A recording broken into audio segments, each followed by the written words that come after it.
Hello everyone, and welcome back to Fallout 76 for more of the thrilling Wasteland adventures of Old Man McRib. In our last installment, we explored the Blue Ridge Caravan Company, met Ares, and found out what was going on with these kidnappings. We learned that the mysterious Dr. Blackburn is behind it all, and before we can learn more, we're going to have to go talk to Paladin Romani, Scribe Valdez, and Knight Shin back at Fort Atlas. Before we do that, please do remember, if you enjoy content like this, go ahead and subscribe, hit the like button, leave a comment, follow me on Twitter. There's always a lot more to come on the channel. But without further ado, let's get started. Even so, I think we can both agree this isn't something we can ignore. Between what we learned at AMS and the journal we recovered from Harper's Ferry, this is big. If this is the source of the super mutant threat, I'm prepared to support any action to end it. Initiate. Good timing. I can't believe he just walked in here. He must have been at work even then. Yeah, well, you know, I thought the guy was kind of fishy from the start, but if I remember correctly, you weren't in a real let's talk about it and explore kind of mood, so here we are. The arrogance he must have had to come here, knowing what he was doing. Unbelievable. The question facing us now is how to find him and the people who've been taken. Lucky for us, Scribe Valdez has made a discovery of her own while we were away. That's right. Remember the Pip-Boy you found in the Uncanny Caverns? It took a while to crack the encryption, but I've unlocked it. It came from Vault 96. And we think this is associated with the abductions because? Well, we're not sure it is. What we do know is that we have a definitive lead to follow. The super mutant threat takes priority. If we find the missing civilians in the process, so much the better. But we cannot ignore this lead either way. Unsurprisingly, Knight Shin and I don't see eye to eye on this. Fortunately, in this case, we don't have to. I think they're connected. A vault would be a great place to hide abductees. The Pip-Boy might even have come from someone that escaped. Investigating the vault is our best lead for either mystery, and maybe an answer to both. Then we're agreed. The vault will be your next target. Scribe Valdez will accompany you. A vault is a potential trove of exactly the kind of technology the Brotherhood is meant to catalog and secure. I've marked Vault 96 on your map. We don't know what we're walking into, or even how we'll get in, to be honest. We'll need to be cautious. You sure you're ready for all this field work? Maybe one of the, people who are standing next to you, whose job it is to, shoot guns and pull triggers and wear armor, maybe they might be a little better for this? You tell me. Of course. We've crossed the country on foot and fought raiders, and more. A Brotherhood scribe's life isn't all manuscripts and microscopes. All right, fine. Tell me what the plan is to, put me in harm's way again. Step 1 is finding a way in. You'll take point. Based on other vaults we found crossing the country, the vault should have an emergency transponder. Once you've secured the entrance, the controls for the transponder are usually there near the main door. Activate it to give the all clear and I'll follow you in. Got it. Go to vault, push big button, walk inside, wait for something to try to eat me. All right, sounds good. I'm used to it by now. I'm glad to hear it. It's a good plan, and I think we're all in agreement on this one. Find any evidence you can about the missing people and any connection to the super mutants. If Blackburn is there, I want him taken alive.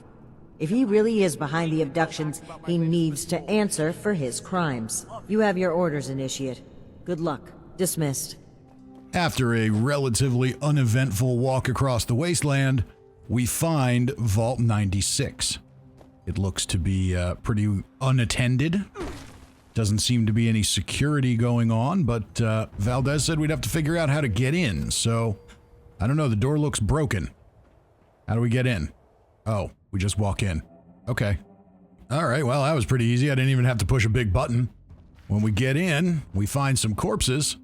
And as we look around, we find a Hellcat mercenary that's injured but still alive. Before we talk to her, let's have a little snack on her friend. See, are you cool with that? Little late to the party, aren't you? If you're looking to loot the place, some Blood Eagles are ahead of you in line. I'd stop you, but I think I quit. Yeah. Life's tough all over. Here I am, a grumpy old man, and a bunch of soldiers keep trying to get me killed. Who the hell are you? Name's Woods. Corporal Woods, Hellcat Company. mercenaries. We got hired by this creep of a doctor to guard the place. Among other things. Promised us salvage rights here when he was done. And I don't think we're gonna collect on that. Yeah, why don't you tell me exactly what happened here? I see all your buddies are on the ground like delicious frozen dinners, and I'm kind of curious. Our squad was guarding the entrance here when we were overrun by Blood Eagles. Killed everyone. Me too. I just haven't kicked it yet. Yeah. Raider types, but more bloodthirsty, you know? You can usually deal with the crater sort. Blood Eagles, though. They enjoy the killing. That all sounds really bad, but you know what? I need to know more. Hell of a bedside manner you got. You know I'm dying, right? Go ahead. Not like I'm doing anything else. Clock's ticking, though. Wait a minute. Tell me about this doctor. What's going on here? This is a little cold for a doctor's office. Yeah, Blackburn. Real unnerving guy, even before we found out what he was doing. Kidnapping was just the start of it. We should have cut ties then, contract or no. Even mercs should have lines they don't cross. I'd say I didn't have a choice, but we're mercenaries. We do it for the money, not some noble ideal. Nobody to blame but ourselves. How about you tell me about the abductees? Are they here? Are they alive? Are they delicious people popsicles? The world needs to know. Jesus, interrogating a dying woman. That's stone cold. Aw, don't look like that. I'm just fucking with you. This is important. Maybe you can fix our mistakes. It's where he had us bringing him. Other squads did, I mean. I was just guard duty. Not that it makes me any less guilty. Whether or not any of them are left alive? No clue. Wouldn't count on it, with the Blood Eagles ransacking the place. Can't figure the dock will last long either. That doesn't bother me, though. Well, thanks for all the information. There's somebody coming along shortly that could probably help you, but you made some pretty bad choices, Woods, and I'm still kinda hungry, so goodbye. You're not wrong. I guess I deserve that. Hope you'll put some bullets in those Blood Eagles when I'm gone. Bullets, Blood Eagles, and people popsicles.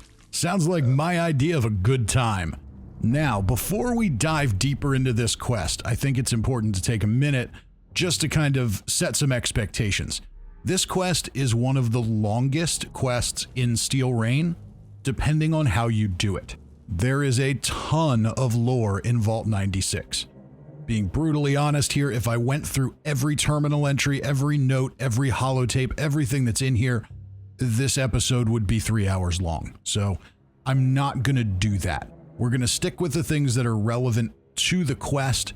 It's going to give us kind of the gist of what was happening in Vault 96 and the gist of what Dr. Blackburn is up to, but there's a lot here. There's a lot to take in to really kind of build a full picture of that character, and I would encourage everyone, if you haven't done this quest yet, to take your time when you go through it and really explore. There's a lot here, but for the sake of efficiency, we're going to focus on what's necessary to the quest. Otherwise, let's be honest, we'd never get finished. All right, let's go signal Scribe Valdez to come inside. Wow, it's freezing in here. Look at all this ice. The environmental controls must be damaged. What happened here? Those are Hellcat Company uniforms, right? It looks like a massacre. It was a total massacre. There was even one survivor. She told me all about it, but I totally couldn't save her. Nothing could be done. Hold on. Let me just wipe these human flesh off my mouth here. Yeah, she said they were working for Blackburn. Then the Blood Eagles arrived and overran them. That's what happened. That's all that happened. Blood Eagles? What are they doing here? Looks like Paladin Romani was right. There's a link between the abductions, Blackburn, and the super mutants. We still need to figure out what. Give me a moment to look at these terminals. Oh, that's not good. The vault's on internal lockdown. I guess someone's responding to the Blood Eagle attack. If there are automated defenses still working, they'll all be active. We may be facing more than just Blood Eagles. Be careful. Let's get moving. I'll follow your lead. So Scribe Valdez is ready to follow my lead as we explore deeper into the vault. But to get deeper into the vault, we need to get past this door. We can see a terminal on the wall, and when we look at it, when we get inside, we see a command to open the door, but it says access denied, emergency lockdown in effect. Locked. Must be the security lockdown. Let me try something. Got it. I was able to use the Pip-Boy's protocols to get the doors open, but it fried the circuits. If we run into any more locked doors, we're gonna need another way through. Yeah, any more locked doors, another way through, whatever. We'll burn that bridge when we come to it. When we get into the next room, we're told to search the vault for clues, but before long, we see that the next area is infested with Blood Eagles, and we're gonna need to clear them out.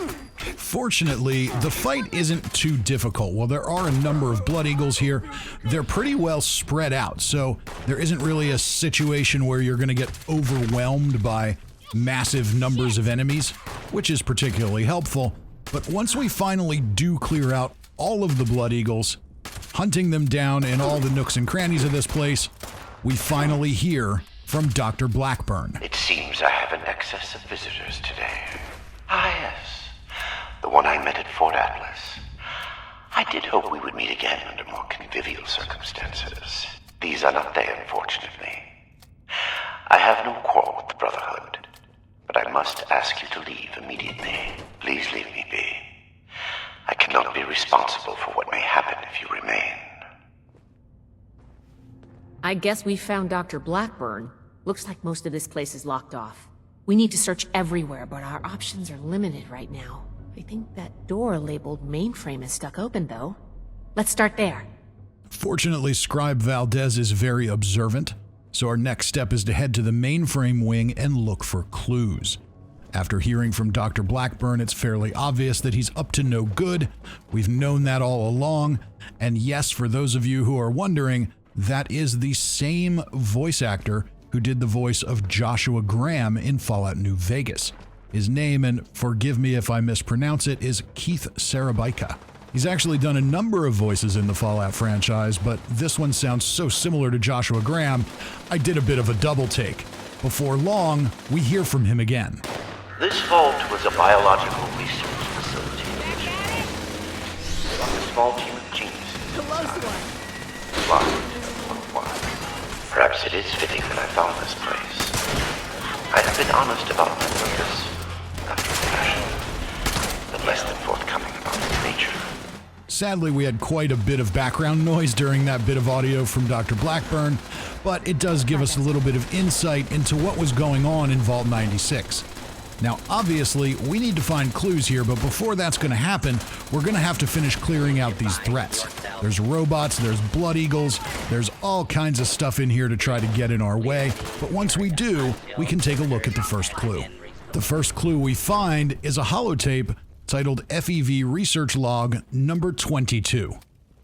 Research log, Dr. Edgar Blackburn, number 22. In retrospect, my enthusiasm for the cryogenically preserved specimens in the vault was excessive, if not actually misplaced. I am down to the last 4 viable test subjects. Further research is at an impasse, unless I move to human subjects. Obtaining volunteers will be impossible. The necessary experimentation to even approach a functional result will be unavoidably fatal to some. I will have to take extreme measures to obtain subjects. Thousands, perhaps millions of lives will be saved. Utility trumps sentimentality. End log. So originally, Dr. Blackburn planned on experimenting on cryogenically preserved specimens, but when they ran out, he realized he was going to need live human subjects who probably wouldn't participate willingly. Our next clue is going to be a series of terminal entries written by Dr. Blackburn. The first of the entries reads, "Blast these computers. Having read Dr. Memling's notes regarding the out-of-date nature of the reactors and cryogenics pods, I suspect the builders of this vault likewise skimped on their computer infrastructure. Moving on to entry number 2. I have succeeded in transferring all subsystem controls to the terminal in the Overseer's office. It is a suitably isolated location, and with the vault systems under my control, there I should be secure in the event my guards decide to alter the terms of our arrangement. And finally, we move on to entry 3. I remain concerned that I may have missed a stray security keycard when I searched the place. Any intruder with hostile intent would be able to override my control of the doors. I must plan accordingly. And now we know that Dr. Blackburn is living, or at least hiding, in the Overseer's office of the vault. He's got himself secured there, but it sounds like there may be an extra security keycard lying around someplace that we can get our hands on to get in. Finally, we come upon our third mainframe wing clue, a note simply titled Vault 96, also written by Dr. Blackburn. My discovery of Vault 96 feels, despite my abhorrence of magical thinking, like predestination. A biological research facility, unoccupied, simply waiting for me to discover it. Everything in its place, its systems ready for my arrival. Examination of the vault's computer systems and other records found leads me to understand that previous residents introduced a virus into the mainframe in an attempt to end some kind of hostilities with it. This may explain the unsealed door and their untimely fates. The mainframe requires some work to bring fully online, but any hostile programming it had has been eliminated by the virus they introduced. Too late to help them, perhaps, but sufficient to clear the path for me. And yes, we did hear the unmistakable voice of an Assaultron nearby. We're going to have to deal with that threat before we can move on to look for new clues in the reactor wing. And there it is. And it's an Assaultron Dominator with stealth capabilities. So of course, with a weak character like this, the goal needs to be to cripple limbs. Stay in stealth and cripple limbs before it can attack me. Fortunately, with the Enforcer perk, that's not terribly hard to do. It's hard to tell with an Assaultron if I'm hearing the head laser heat up or if I'm hearing the self-destruct sounds. Come on, there we go. The head is now crippled. That's going to be a big help. But ouch, that hurts. Stop doing that to me, lady. It hurts. But fortunately, I have life-saving armor, so I survived. We just need to cripple a couple more things. Come on, take out the leg. Sweep the leg, old man. Sweep the leg. It's perfectly fine here. All right, and now that is the unmistakable sound of the lead up to self-destruction. Now we just have to sit back and wait for the Assaultron to blow. And there she goes. The next step in our quest is to open the reactor wing, and to do that, we can optionally short-circuit a terminal fuse box. It's not too difficult, but unfortunately, before we can get there, we're gonna need to deal with another slew of enemies. In this case, a collection of robots and Blood Eagles. Nothing too terribly difficult, but it is certainly enough to be a distraction. And fortunately, sometimes there's a few legendary enemies in here, which can make this a bit more rewarding for you. Once all of that is cleared out, we can go find the terminal fuse box and short-circuit it. Once we yank out the wires in the fuse box, we'll hear it blow and the door will open. We can proceed into the reactor wing, where once again, we'll hear the voice of Dr. Blackburn. Your persistent refusal to depart is a distraction I do not need. Please, I am asking you again, leave this place and do not return. There is nothing for you here but sorrow. Whatever you think you will accomplish here, I promise you that you will not. With some dialogue that is very reminiscent of the first interaction with Kellogg in Fallout 4, Dr. Blackburn is very interested in scaring us away. So our next step here is to search the reactor wing for some more clues about what's going on and maybe how to get to Dr. Blackburn. And of course, before we do that, we've got to dispatch some more enemies. This time, it's a bunch of Blood Eagles once again, and their population is a bit more dense than before, but overall, it's still not too difficult to handle. Once we clear them out, we can start looking for clues. The first clue we find is another FEV research log, this one titled Research Log Number 38. Research log Dr. Edgar Blackburn, number 38. The capture of human test subjects is itself less difficult than I imagined. The people of Appalachia are in bad need of medicine, and lone travelers are easy to approach when one is a doctor. I tell myself these acts are necessary, the work too important, and I cannot complete it without living human subjects to experiment upon. It is I compound failure upon failure. In my quiet hours, I question what I have made of myself in pursuit of this goal. I began this enterprise fully cognizant of what it might take. But even with that foreknowledge, I could not comprehend the weight of it. Have I become no different from that fool Elias, a font of monsters with no humane end in sight? Am I deluded in believing myself capable of success? These moments pass. I push aside those doubts and focus on the work before me. The people of Appalachia need this. The world needs this. Let them vilify me when they learn what I have done. I will make a better future for them, even if I do not live to see it myself. End log. The fool Elias, who Dr. Blackburn refers to, is Dr. Elias Kahn, who was in charge of the FEV program at West Tech in Appalachia before the war. He holds him at least somewhat responsible for all the trouble that occurred as a result of that FEV experimentation. Before we can move on to the next clue, we are of course accosted by two protectrons, one right in front of us and the other just below us. Rather than ignore him, we're going to go ahead and just take care of business now so we're not disturbed. Shouldn't be too hard to handle. We can either cripple him to death or just kill him. That works. So our next clue is a note, also by Dr. Blackburn, titled Breakthrough. Some success at last. I remain far from the ultimate goal, but Serum 87A induced a remarkable 257% reduction in the impact of radiation on cellular structure and DNA replication, and a 153% increase in electrical impedance. The subject nonetheless died within hours, but this marks a breakthrough in systemic durability. I must record the results more fully in my logs after I scrub up. This tells us that Dr. Blackburn's plan is essentially to create a more durable human being, one that's resistant to radiation and electricity, which is essentially what super mutants are, but I presume that he's trying to avoid that part of the process. Before we can proceed into the cryonics lab to learn more, we hear a familiar voice. Is that you, Basher? Yeah, it's me, Basher. We can lie.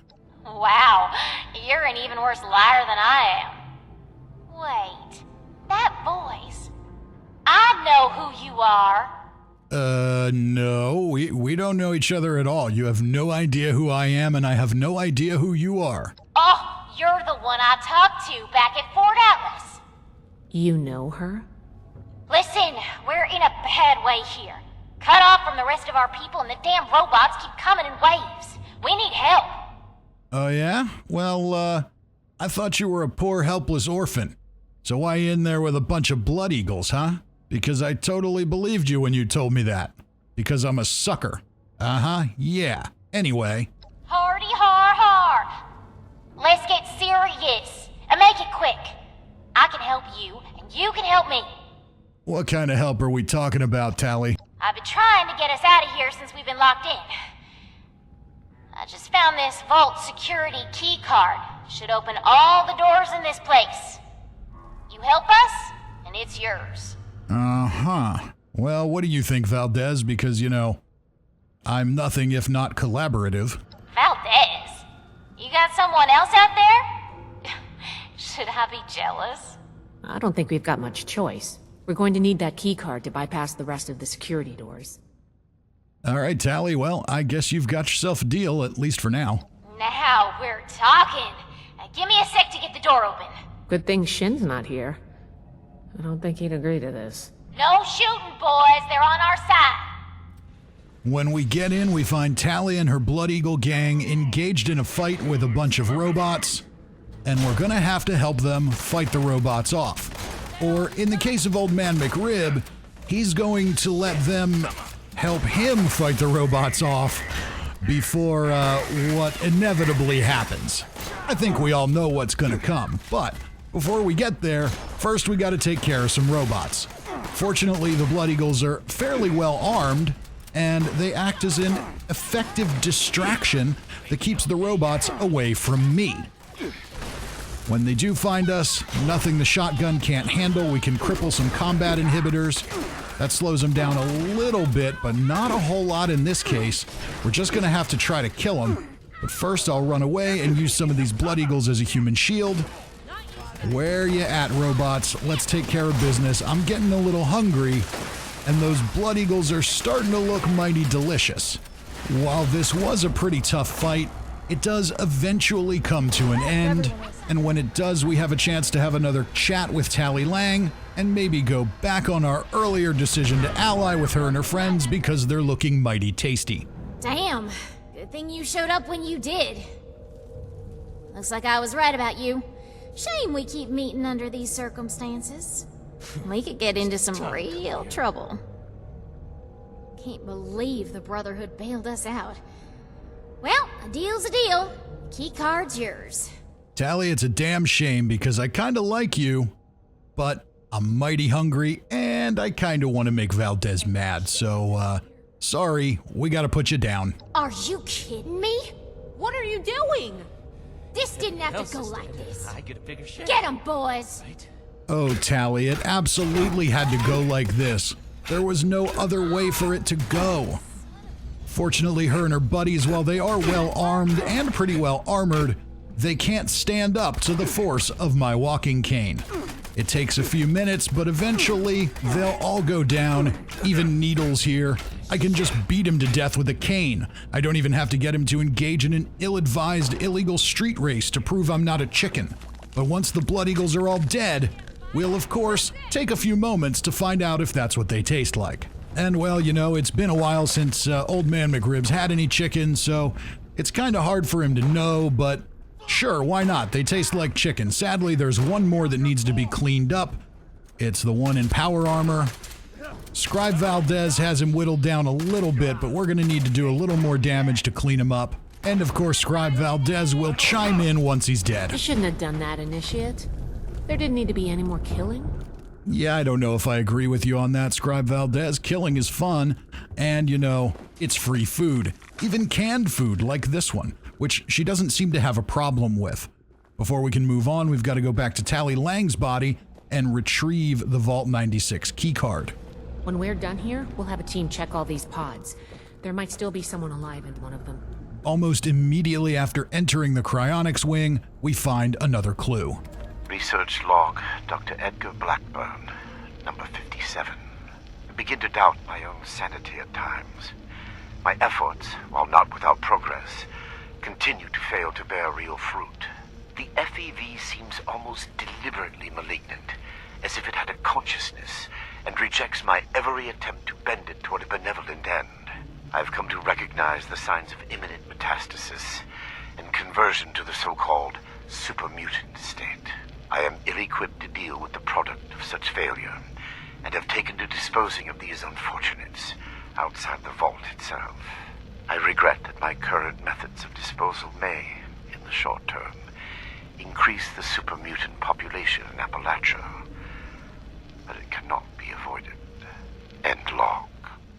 On one hand here, Dr. Blackburn is kind of admitting to some doubts as to whether or not what he's doing is really a good thing, but he's also admitting to releasing more super mutants into Appalachia. That is decidedly a bad thing. Amongst some more corpses, we find another note titled Corpse Disposal. I simply must find a more effective solution to deal with the remains of my unsuccessful trials.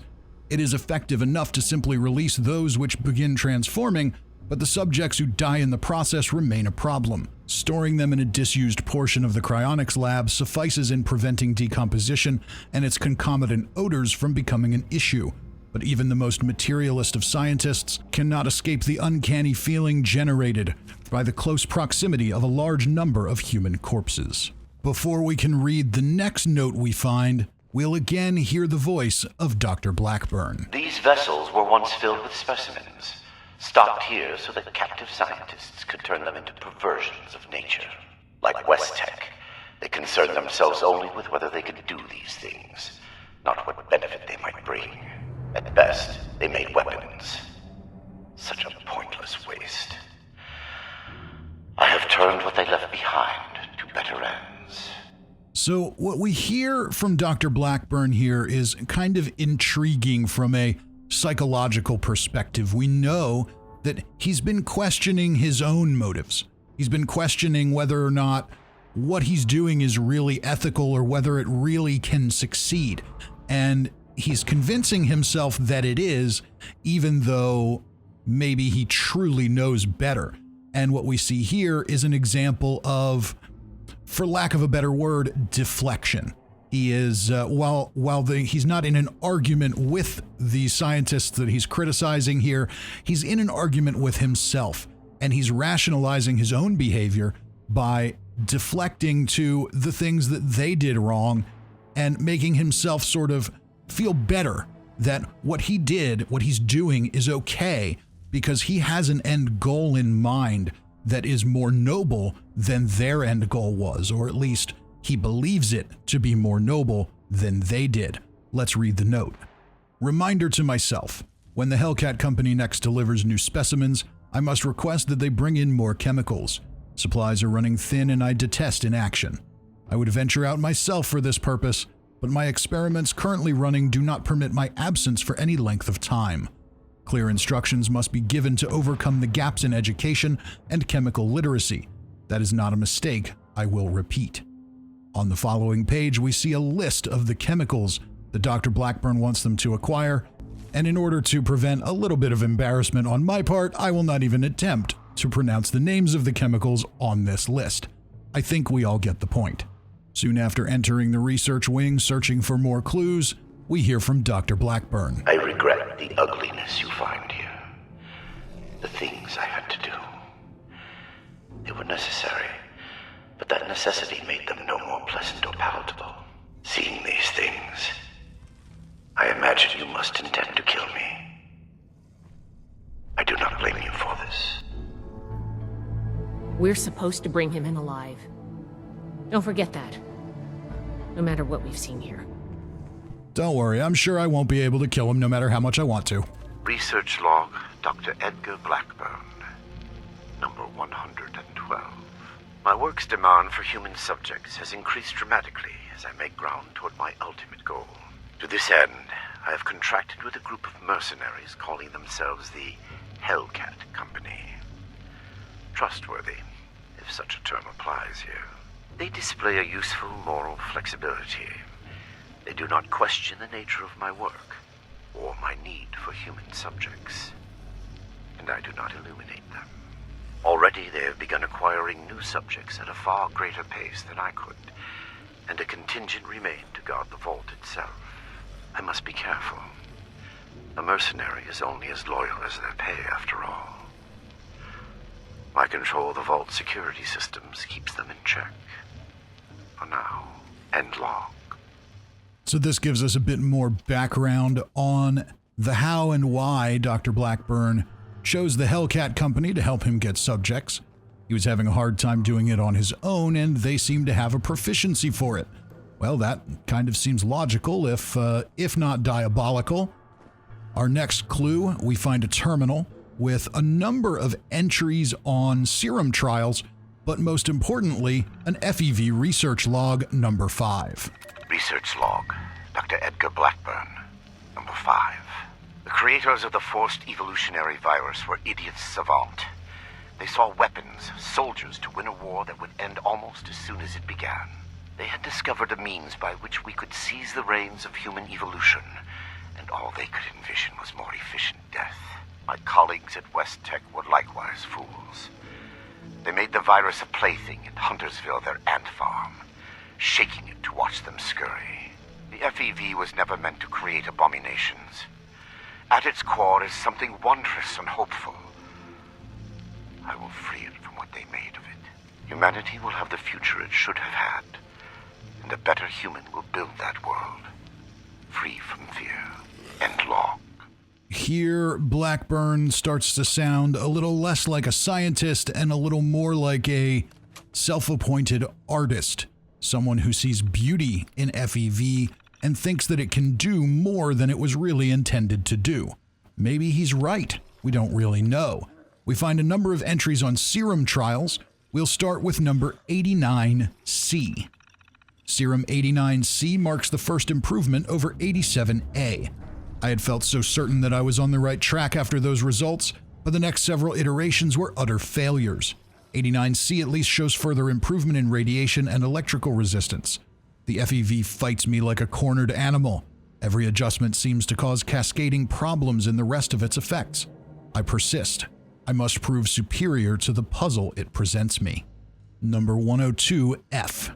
I have rarely gotten to the 6th revision of a particular serum. A line of investigation usually bears fruit or proves a dead end long before, but 102 seemed eternally just on the cusp of unlocking its secrets. Revision F marks that point in this case. The subject demonstrated prolonged retention of identity and cognitive function even as the metamorphosis began, and trials with the second subject evinced a remarkable improvement in physical durability before any gross morphological changes occurred. If I can now isolate the metastasis trigger which precipitates the transition into the supermutant state, the end goal will be in reach. So now he believes that he's closer to his goal, essentially a human supermutant. And now we have an entry, number 123D. After the trials of Serum 102F, I believe the problem may lie with the delivery method.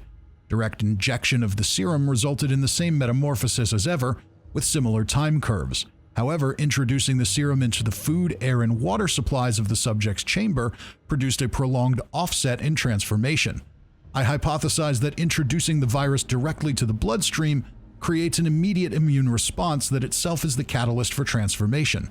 Passing through the respiratory and digestive systems first, for reasons not yet clear, inhibits the reaction. Further tests necessary. So here again, not unlike other scenarios in the Fallout universe, we see mention of distribution through the air and food and water, rather than a direct injection of FEV. Moving on to number 144H. 8 revisions, but each worth it. After the trials of Serum 123D, I worked to exploit the respiratory and digestive offset to the immune response the FEV generates, with increasing success. I believe with a few more adjustments, I should be able to eliminate the reaction entirely. In anticipation of this, I'll turn my focus to the disease resistance effects. I fear those modifications may set back my work, canceling the transformations, and at this stage, it is better to work with an otherwise complete virus than to change one part only to undo another. This is distressing.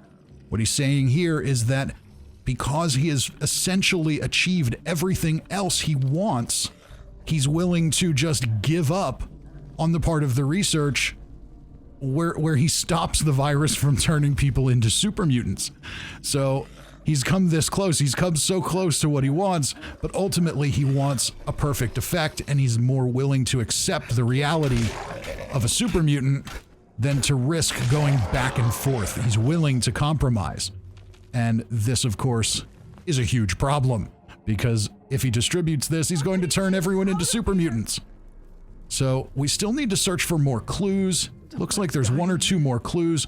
We also need to locate the prisoners, and we can hear them, so maybe we'll just go talk to them first. You're not with those others, are you? Can you get us out of here? I don't know. Do you know how to open the cell? Not exactly. I think the locks are controlled remotely. The doctor guy always does something back behind the stairs there, before he comes back to grab one of us for his tests. All right, well, seeing as you have very little useful information, who are you? Cassie Holloway. Listen, I ain't trying to be rude. I'll tell you my whole dang life story if you want. Just get me out of here first. Okay, person who is conveniently the one we came looking for, we'll get you out of there. Okay. I was gonna go for a walk, but I guess I'll stay here for now. Sorry. Seriously, though. Thank you. Perhaps Cassie's tip wasn't so useless after all. She points us in the direction of a workstation that gives us the ability to unlock the Vault 96 test chambers, one of which is where the captives are being held. Being a grumpy old man, my memory is challenged and I can't remember which chamber is holding Cassie and the other captives, so we'll just go ahead and unlock all of them. The Snallygaster that we killed earlier, I have a feeling was supposed to be inside one of the test chambers, but perhaps it spawned outside. It's there every time I've played through this, so maybe it's a bug, I'm not entirely sure. Either way, we'll go ahead and go talk to Cassie. Oh, thank God. You've got my thanks, stranger. Introductions are in order, I guess. My name's Cassie. Did I say that already? So that confirms it. You are Cassie Holloway, Art Knapp's niece, correct? Yeah, that's me. You know Uncle Art? God, he's gotta be so worried. He might even express an emotion besides world weary. I hope he's alright. Not that I care that much, but are you hurt? I'm not injured. Got lucky. The doc didn't do any surgery on me. That nut job was dosing me with diseases, though. Said he was testing incubation and immune response times. Weird thing is, he kept apologizing. Got a bad case of sludge lung now. But I'm holding up. Some of the others are in worse shape. At this point, we could offer her a disease cure. I do have one that would cure her sludge lung, but you know, this is Old Man McRib, and that's not really his style, so instead we'll just say, can you make it out of here?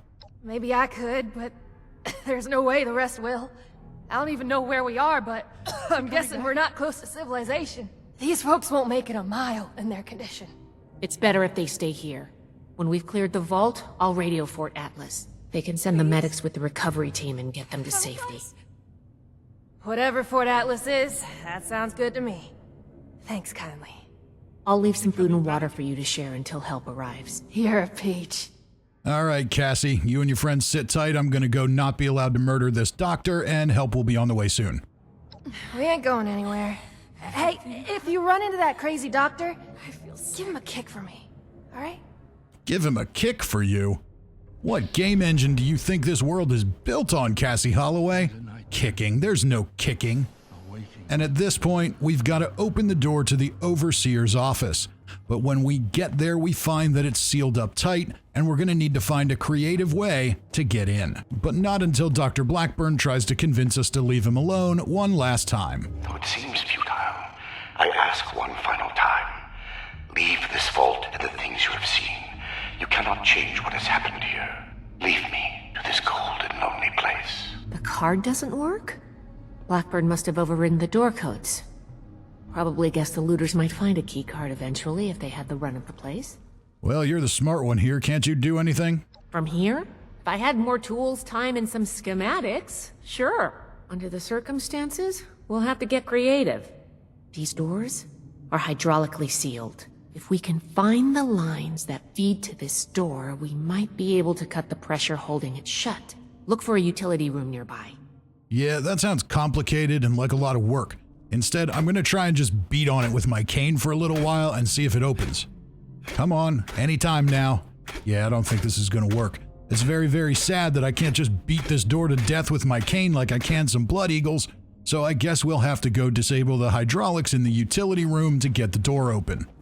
When we find the hydraulic controller, we have a number of options as to how we want to do it. We're going to smash the controls and hope. Wow. One of my tutors called that method ape dynamics. Hopefully that did the trick. We should check it out. And look at that, it worked. You've had it up to here with this vault. You bash the control panel repeatedly with the butt of your weapon, smashing dials, switches, and meters alike, sparks fly, some lights go out, and a bunch of other things that I just clicked away from early because who cares? Ultimately, it means the door will now be open and we can track down Dr. Blackburn. It appears neither the vault defenses nor the Blood Eagles were a match for you. Quite formidable. You can lower your weapons. It would clearly be futile for me to struggle, and I surrender willingly. It would be pointless for me to resist at this stage. What will you do now? Now you listen here, Blackburn. There's only room for one human monster in Appalachia, and that human monster is me. I should kill you where you stand. And yet you will not, will you? The Brotherhood is an iron fist when enforcing its mission. But you did not come all this way simply to put a bullet in my skull. Besides, my death can no longer stop my work. You're right, Blackburn. I didn't come all this way to put a bullet in your skull. I came here to beat you to death with my cane, but the game won't let me, so we're taking you in, Blackburn. You have to pay for what you've done. Yes, I assumed as much when you entered. Very well. Consider me arrested, if you must. I am ready to face any judgment the Brotherhood wishes to mete out. My work here is complete regardless, and it is too late for you to stop it. Of course, smart guy, evil genius, has a backup plan that cannot be stopped with a simple walking cane to the face. So what do you mean your work cannot be stopped? Simply that I have achieved my goal. The FEV is perfected, and it is too late for you to change that. My sacrifices, the terrible things I have done to accomplish this, it has been paid in full, and now salvation awaits humanity. What? You can't do anything with it now. We've caught you. You're finished. Have I given you any reason to believe I have not already taken the necessary action? Okay, that's not good. All right, Blackburn, what have you done with the FEV? I have completed it. I turned a flawed miscreation into something that will heal an ill and wounded humanity. But if by that you mean, what have I done with the result? It is no longer here. I have associates. They are even now finalizing the mechanisms of its distribution. You are too late. Paladin Romani needs to hear about this immediately. All right, smart guy, you've been flapping your lips long enough. We're taking you in. We're done here. I am at your disposal, then. You can head out. I'll radio for a team to secure the site and get the prisoners to safety. Then bring Blackburn back to the fort. I'm sure the others are going to have a lot of questions for him. Good work, Initiate. I'm glad you were here. I've said enough at present. I'm sure your officers will have plenty to ask of me when I am in custody at your headquarters. And with that, we complete the quest, A Satisfied Conscience. We get a number of random quest rewards, plus a unique camp item, Blackburn's Bungalow. It is a somewhat unique item. It's basically a reskin of the backwoods bungalow that you could purchase from the Atomic Shop at one time. You can see that it has kind of a chrome exterior, but it's sort of a dirty, rusty chrome exterior. There was another one that was on the Atomic Shop that was very clean. This one is a little more wasteland looking, if you will. I don't know if there's a place on the map somewhere to find Blackburn's actual bungalow to look for more loot. That's something I'll need to look into in the future, but at least we can build one at camp for now. And that, my friends, is going to bring us to the end of today's episode. Next time, we will reach the conclusion of Steel Rain, decide what we ultimately do with Blackburn and his scientist buddies, and we'll determine the fate of Paladin Romani or Knight Shin. I can't decide which one I'm going to go with at this point. I have a feeling which way I want to go, which kind of probably conflicts with what is good and what is bad, but I don't know. Knight Shin is really just, he's just a bit of a dick. So he might have to die. We'll see in the end. We'll find out in the next episode. Remember, if you enjoy videos like this and you want to see more, do go ahead and subscribe, hit the like button, leave a comment, follow me on Twitter. There's always a lot more to come on the channel, and I do hope that I see you all next time.